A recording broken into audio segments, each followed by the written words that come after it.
ಸಕಲೇಶಪುರ ತಾಲೂಕಿನ ದಬ್ಬಳ್ಳಿ ಫಾರೆಸ್ಟ್ನಲ್ಲಿ ವೀರ ಮರಣನಪ್ಪಿದಂತಹ ಕ್ಯಾಪ್ಟನ್ ಅರ್ಜುನನಿಗೆ ಈಗಾಗಲೇ ಸ್ಮಾರಕ ನಿರ್ಮಾಣಕ್ಕೆ ಸಿದ್ಧತೆ ಪೂರ್ಣಗೊಂಡಿದೆ. ಆದರೆ ಸಿದ್ಧತೆ ಪೂರ್ಣಗೊಂಡಿದ್ದು ಸಹ ಅಗತ್ಯ ಮೂಲಭೂತ ಸೌಕರ್ಯಗಳನ್ನು ಒದಗಿಸಿಲ್ಲ ಅನ್ನೋ ಕಾರಣಕ್ಕಾಗಿ ಅದನ್ನು ಮುಂದೂಡಬೇಕು ಅನ್ನೋಂಥ ಒತ್ತಾಯ ಸಹ ಕೇಳಿಬರ್ತಾ ಇದೆ. ನಾವೀಗ ಆ ಸ್ಥಳದಲ್ಲಿದ್ದೇವೆ. ನೀವು ಇಲ್ಲಿ ದೃಶ್ಯಗಳಲ್ಲಿ ನೋಡ್ಬೋದು. ಇದು ದಬ್ಬಳ್ಳಿ ಫಾರೆಸ್ಟ್ನಲ್ಲಿ ಅರ್ಜುನ ಸ್ಮಾರಕಕ್ಕೆ ಎಲ್ಲ ರೀತಿಯ ಸಿದ್ಧತೆಗಳನ್ನು ಪೂರ್ಣಗೊಳಿಸಿ ಅದನ್ನು ಉದ್ಘಾಟನೆ ಮಾಡೋದಕ್ಕೆ ಎಲ್ಲ ರೀತಿಯ ಸಿದ್ಧತೆಗಳನ್ನು ಅರಣ್ಯ ಇಲಾಖೆ ಮಾಡಿತ್ತು. ಆದರೆ ಅರಣ್ಯ ಇಲಾಖೆ ಈ ಸ್ಥಳದಲ್ಲಿ ಅಗತ್ಯ ಮೂಲಭೂತ ಸೌಕರ್ಯಗಳನ್ನು ಕಲ್ಪಿಸದೆ ತರಾತುರಿಯಲ್ಲಿ ಉದ್ಘಾಟನೆಗೆ ಮುಂದಾಗಿದೆ ಅನ್ನುವಂಥ ಆರೋಪ ಕೇಳಿಬಂದು ಹೀಗಾಗಿ ಸ್ಥಳ ಪರಿಶೀಲನೆ ಮಾಡೋದಕ್ಕೆ ಸಕಲೇಶಪುರ ಆಲೂರು ಕ್ಷೇತ್ರದ ಶಾಸಕರಂಥ ಸಿಮೆಂಟ್ ಮಂಜು ಅವರು ಬಂದಿದ್ದಾರೆ. ಜೊತೆಗೆ ಸ್ಥಳೀಯರು ಸಹ ಇಲ್ಲಿನ ಅಗತ್ಯ ಸೌಲಭ್ಯಗಳಿಲ್ಲ, ಹೀಗಾಗಿ ಮಾಡಬಾರ್ದು ಅನ್ನುವಂತಹ ಮಾತನ್ನು ಜೊತೆಗೆ ಕೋರಿಕೆಯನ್ನು ಸ್ಥಳೀಯರು ಸಹ ಶಾಸಕ ಸಿಮೆಂಟ್ ಮಂಜು ಅವ್ರ ಜೊತೆ ಹೇಳ್ಕೊಂಡಿದ್ರು. ಈ ಹಿನ್ನೆಲೆಯಲ್ಲಿ ಸ್ಥಳ ಪರಿಶೀಲನೆಗೆ ಸಿಮೆಂಟ್ ಮಂಜು ಅವರು ಬಂದಿದ್ದಾರೆ. ಈಗ 23ನೇ ತಾರೀಕು ಉದ್ಘಾಟನೆಗೆ ಸಿದ್ಧತೆಯನ್ನು ಅರಣ್ಯ ಇಲಾಖೆ ಮಾಡಿಕೊಂಡಿತ್ತು. ಈ ಬಗ್ಗೆ ಏನು ಹೇಳ್ತಾರೆ ಶಾಸಕ ಸಿಮೆಂಟ್ ಮಂಜು ಅವರನ್ನು ಕೇಳ್ತೇನೆ. ಸರ್, ಈಗ 23ನೇ ತಾರೀಕು ಉದ್ಘಾಟನೆಗೆ ಎಲ್ಲ ರೀತಿ ಸಿದ್ಧತೆ ಮಾಡಿಕೊಂಡಿತ್ತು, ಸ್ಥಳ ಪರಿಶೀಲನೆ ಮಾಡಿದ್ದೀರಿ, ಏನು ಅನಿಸುತ್ತೆ ಸರ್ ಇಲ್ಲಿ ಪರಿಸ್ಥಿತಿ? ಅಲ್ಲ, ನನಗೆ ಮೊನ್ನೆ ಅರಣ್ಯ ಇಲಾಖೆಯ ಅಧಿಕಾರಿಗಳು ದೂರವಾಣಿ ಮುಖಾಂತರ ಕರೆಯನ್ನು ಮಾಡಿ ಮಾನ್ಯ ಸಚಿವರು ಕರೆ ಮಾಡಿದರು. 23ನೇ ತಾರೀಕಿಗೆ ಅರ್ಜುನನ ಸ್ಮಾರಕ ಉದ್ಘಾಟನೆ ಆಗಬೇಕು ಅಂತಕ್ಕಂಥ ಮಾಹಿತಿನ ಕೊಟ್ಟರು. ಅದಕ್ಕೆ ನಾನು ಹೇಳಿದೆ, ನಾನು ಬಂದು ಫಸ್ಟು ಸ್ಥಳವನ್ನು ಪರಿಶೀಲನೆ ಮಾಡ್ತೀನಿ, ಅಲ್ಲಿ ಏನು ಮೂಲಭೂತ ಸೌಕರ್ಯ ಆಗಿದೆ ಅಂತಕ್ಕಂಥ ನೋಡಿ ಆಮೇಲೆ ನಿರ್ಧಾರ ಮಾಡ್ತೀನಿ. ಅಲ್ಲಿ ತನಕ ನಾನು ಅದಕ್ಕೆ ಒಪ್ಪಲ್ಲ ಅಂತಕ್ಕಂಥ ಮಾಹಿತಿನ ಕೊಟ್ಟೆ. ನಾನು 2 ದಿವಸ ಊರಲ್ಲಿ ಇರಲೇ ಇರತಕ್ಕಂಥ ಕಾರಣ ನಾನು ಇವತ್ತು ಬಂದ್ಬಿಟ್ಟು ಈ ಜಾಗಕ್ಕೆ ಸ್ಥಳವನ್ನು ಪರಿಶೀಲನೆ ಮಾಡೋಣ ಅಂತೇಳಿ ಅಧಿಕಾರಿಗಳ ಜೊತೆ ಬಂದಂಥ ಸಂದರ್ಭದಲ್ಲಿ ಹಿಂದೆ ಮಾನ್ಯ ಸಚಿವರು ಭೂಮಿ ಪೂಜೆಯನ್ನು ಮಾಡ್ತಕ್ಕಂಥ ಸಂದರ್ಭದಲ್ಲಿ 50 ಲಕ್ಷ ರೂಪಾಯಿನ ಬಿಡುಗಡೆ ಮಾಡಿದ್ದೀವಿ. ಈ ಕಾಮಗಾರಿಗೆ ಹಣವನ್ನು ಮೀಸಲಿಟ್ಟಿದ್ದೀವಿ. 50 ಲಕ್ಷ ರೂಪಾಯಿ ಕಾಮಗಾರಿ ಆಗುತ್ತೆ ಅಂತಕ್ಕಂಥದ್ದು ಮಾಹಿತಿನ ನನಗೆ ಕೊಟ್ಟಿದ್ದರು. ತಾವೆಲ್ಲರೂ ಕೂಡ ಇದ್ದಂಥ ಸಂದರ್ಭದಲ್ಲಿ ನಾನೇ ವೇದಿಕೆ ಮೇಲೆ ಅವ್ರಿಗೆ ಹೇಳಿದ್ದೆ, ಕನಿಷ್ಠ 5 ಕೋಟಿಯನ್ನು ಕೊಡಿ, ಅರ್ಜುನನಿಗೆ ನಾವು ಏನು ವೀರ ಮರಣವನ್ನು ಅಪ್ಪಿರ್ತಕ್ಕಂಥ ಅರ್ಜುನನಿಗೆ ನಾವು ಅದಕ್ಕೆ ಹಣದ ಬೆಲೆನ ನಾವು ಕಟ್ಟಲಿಕ್ಕೆ ಸಾಧ್ಯ ಇಲ್ಲ. ನೀವು ಕನಿಷ್ಠ 5 ಕೋಟಿ ರೂಪಾಯಿ ಇದನ್ನು ಸ್ಮಾರಕವನ್ನು ನಿರ್ಮಾಣ ಮಾಡಬೇಕು ಅಂತಕ್ಕಂಥ ಮಾಹಿತಿ ನಾನು ಕೊಟ್ಟಿದ್ದೆ.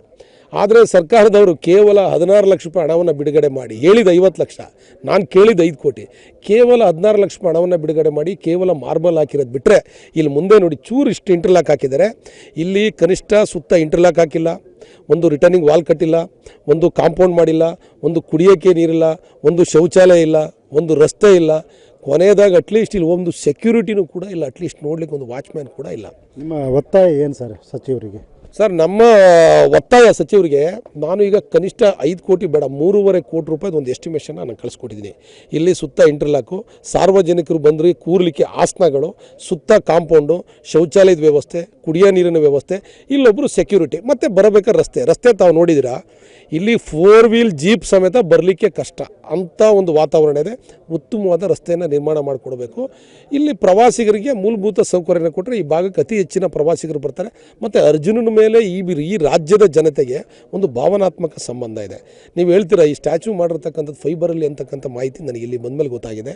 ಸ್ಟ್ಯಾಚ್ಯೂ ಬೆಲೆ 5 ಲಕ್ಷ ರೂಪಾಯಿ ಅಂತಕ್ಕಂಥ ಮಾಹಿತಿ ಗೊತ್ತಾಗಿದೆ. ಅರ್ಜುನಿಗೆ ನಾವು ಬೆಲೆ ಕಟ್ಟಲಿಕ್ಕೆ ಸಾಧ್ಯ ಇದೆಯಾ? ನನ್ನ ಆಸೆ ಕಂಚಿನ ಪ್ರತಿಮೆ ಮಾಡಬೇಕು ಅಂತಕ್ಕಂಥದ್ದು ನಮ್ಮೆಲ್ಲರ ಆಸೆ ಇದೆ. ಈ ನಿಟ್ಟಿನಲ್ಲಿ ಇಷ್ಟೆಲ್ಲವೂ ಮೂಲಭೂತ ಸೌಕರ್ಯವನ್ನು ಮಾಡಿಕೊಟ್ಟ ನಂತರದಲ್ಲಿ ಅದನ್ನು ಉದ್ಘಾಟನೆ ಮಾಡಬೇಕು ಅಂತಕ್ಕಂಥದ್ದನ್ನ ಈಶ್ವರ್ ಖಂಡ್ರೆಗೆ ನಾನು ಈಗ ದೂರವಾಣಿ ಮುಖಾಂತರ ಪ್ರಯತ್ನಿಸಿದಂಥ ಸಂದರ್ಭದಲ್ಲಿ ಅವ್ರು ದೂರವಾಣಿ ಕರೆಗೆ ನನಗೆ ಸಿಕ್ಕಿದ್ರು. ಅದಕ್ಕೆ ಇವರು ಆ ವಿಚಾರನ ಒಪ್ಕೊಂಡಿದ್ದಾರೆ. ನಾನು ಮುಂದೂಡ್ತೀನಿ ಅಂತಕ್ಕಂಥ ಮಾಹಿತಿನ ಕೂಡ ಕೊಟ್ಟಿದ್ದಾರೆ. ಈಗ ಏನು ನಾಳೆಲ್ಲ ನಾಡ್ದು ಉದ್ಘಾಟನೆ ಆಗಬೇಕಾಗಿತ್ತು ಅದನ್ನು ಮುಂದೂಡಿದ್ದೀವಿ ಅಂತಕ್ಕಂಥ ಮಾಹಿತಿ ಸಮೇತ ನನಗೆ ಕೊಟ್ಟಿದ್ದಾರೆ. ಇಷ್ಟೆಲ್ಲ ಕಾರ್ಯಕ್ರಮ ಆದಮೇಲೆ ಉದ್ಘಾಟನೆ ಮಾಡಲಿ, ಅಲ್ಲಿ ತನಕ ಉದ್ಘಾಟನೆ ಮಾಡಿದರೆ ಸಂಪೂರ್ಣ ವಿರೋಧ ನಂದು ಇದೆ, ನಮ್ಮ ಕ್ಷೇತ್ರದ ಜನತೆದು ಇದೆ ಅಂತೇಳಿ ಈ ಸಂದರ್ಭದಲ್ಲಿ ಹೇಳ್ತೀನಿ. ಇದು ಶಾಸಕರಾದಂಥ ಸಿಮೆಂಟ್ ಮಂಜು ಅವರ ಮಾತುಗಳು.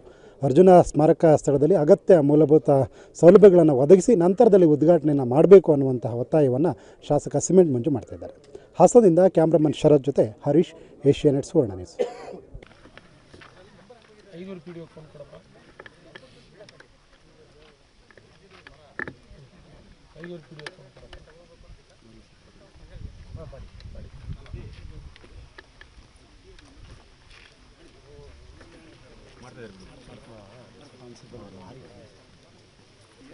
ಸರ್ವೆಲೇನೋ ಒಂದು ಇದು ಹೋಗಿದೆ ಅಂತಲ್ರಿ, ಅದೇನು ಹೈಮಾಸ್ ಲೈಟ್ ಹೋಗಿದೆ ಅಂತಲ್ಲ, ಇಮಿಡಿಯೇಟ್ ಅದನ್ನು ರೆಡಿ ಮಾಡಿಸ್ಬೇಕಲ್ಲ,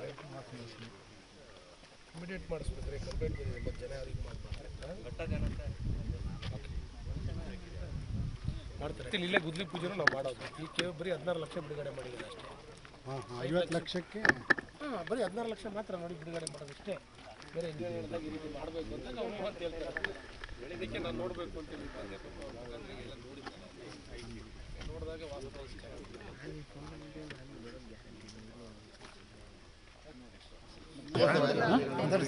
ವಿರೋಧ ಇಲ್ಲ, ವಿರೋಧ ಮಾಡಿಲ್ಲ. ಅಲ್ಲ, ಈಗ ಆನೆಗಳಿಗೆ ಪಟಾಕಿ ಹೊಡೆದು ಓಡಿಸ್ತಾ ಇದೀವಿ ನಾವೇ. ಆನೆಗಳಿಗೆ ಪಟಾಕಿ ಒಂಚೂರು ಅದು ಹತ್ರಕ್ಕೆ ಹೊಡಿಬಾರ್ದು ಅಂತ ಪರಿಶೀಲನೆ. ಅವಶ್ಯಕತೆ ಇಲ್ಲ.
ಇವರೇನಲ್ಲಿ ಇಲ್ಲಿ ಆ ಕಡೆ ಬಂದು ಪರಿಚಯ ಉಟ್ಕೊಂಡು ವೈಟ್ ಶರ್ಟು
ಚೆನ್ನಾಗಿದ್ದಂಥ ಸಂದರ್ಭದಲ್ಲಿ ಉಪಯೋಗವನ್ನು ಮಾಡ್ತಾರೆ. ಇವತ್ತು ಅದು ವೀರಮರಣ ಆಗಿರ್ತಕ್ಕಂಥ ಸಂದರ್ಭದಲ್ಲಿ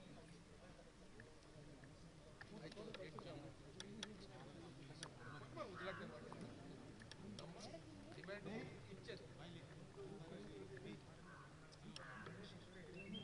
ಕೊಟ್ಬಿಟ್ಟಿದ್ರು.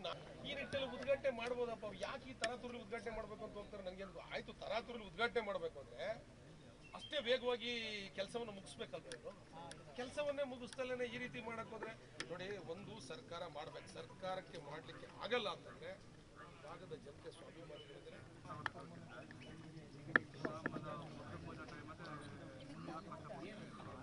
ಇಲ್ಲ, ಅರಣ್ಯ ಸಚಿವರ ಹತ್ರ ನಾನು ದೂರವಾಣಿ ಮುಖಾಂತರ ಮಾತಾಡುವಂಥ ಸಂದರ್ಭದಲ್ಲಿ ನಾನು ಸ್ಥಳದಲ್ಲಿ ಇದ್ದು ಸ್ಥಳ ಪರಿಶೀಲನೆ ಮಾಡಿದ್ದೀನಿ. ಮುಂದೂಡಬೇಕು ಅಂತಂದ್ರೆ ಆಯ್ತು, ಹಾಗಾದ್ರೆ ಮುಂದೂಡ್ತೀವಿ ಅಂತ ಹೇಳಿದ್ದಾರೆ. ಮುಂದೂಡ್ತಾರೆ ಅಂತ ನನ್ನ ಒಂದು ಇಚ್ಛೆ. ಮುಂದೂಡ್ತಾರೆ ಖಂಡಿತ.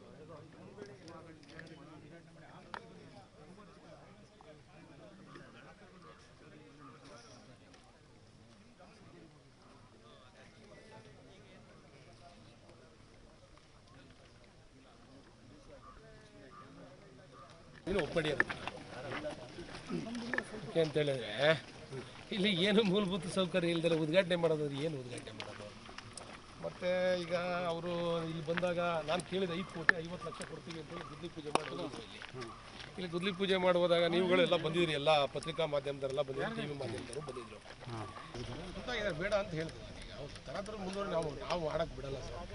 ಯಾಕೆಂದರೆ ಇಲ್ಲಿ ಎಲ್ಲ ವ್ಯವಸ್ಥೆಗಳು ಕೊಟ್ಟ ಮೇಲೆ ಉದ್ಘಾಟನೆ ಮಾಡಬೇಕು. ಅದಕ್ಕಿಂತ ಮುಂಚೆ ಉದ್ಘಾಟನೆ ಮಾಡ್ಕೊಂಡು ಪ್ರಯೋಜನ ಆಗಲ್ಲ.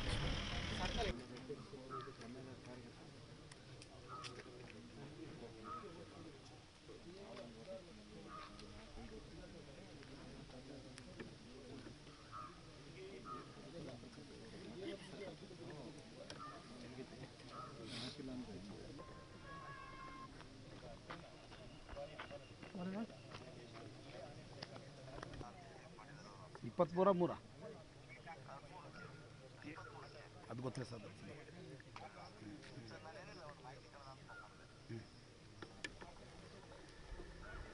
ಎಲ್ಲಿ ಬರ್ತದೆ? ಬಾಳುಪೇಟೆ ಹೊಸ ರೋಡು ಮುಖ್ಯ ಹೋಗ್ತದೆ.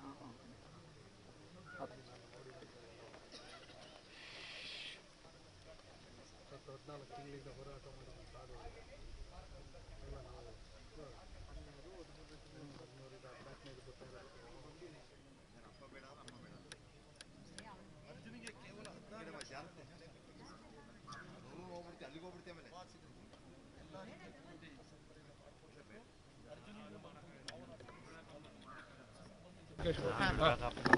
ಹರೀಶ್ ಏನು ರೀ ಸಮಾಚಾರ?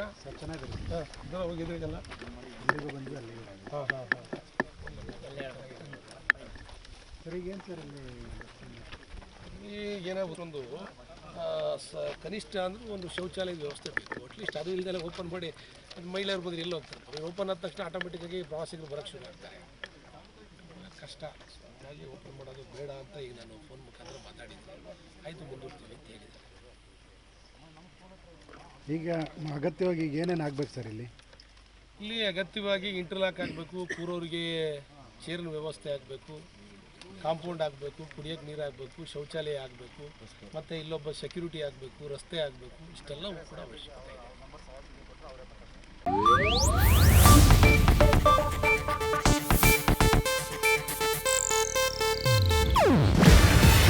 ಇದು ಏಷ್ಯಾನೆಟ್ ನ್ಯೂಸ್ ನೆಟ್ವರ್ಕ್ ಪ್ರಸ್ತುತಿ. ನೀವು ನೋಡ್ತಿದ್ದೀರಾ ಏಷ್ಯಾನೆಟ್ ಸುವರ್ಣ ನ್ಯೂಸ್.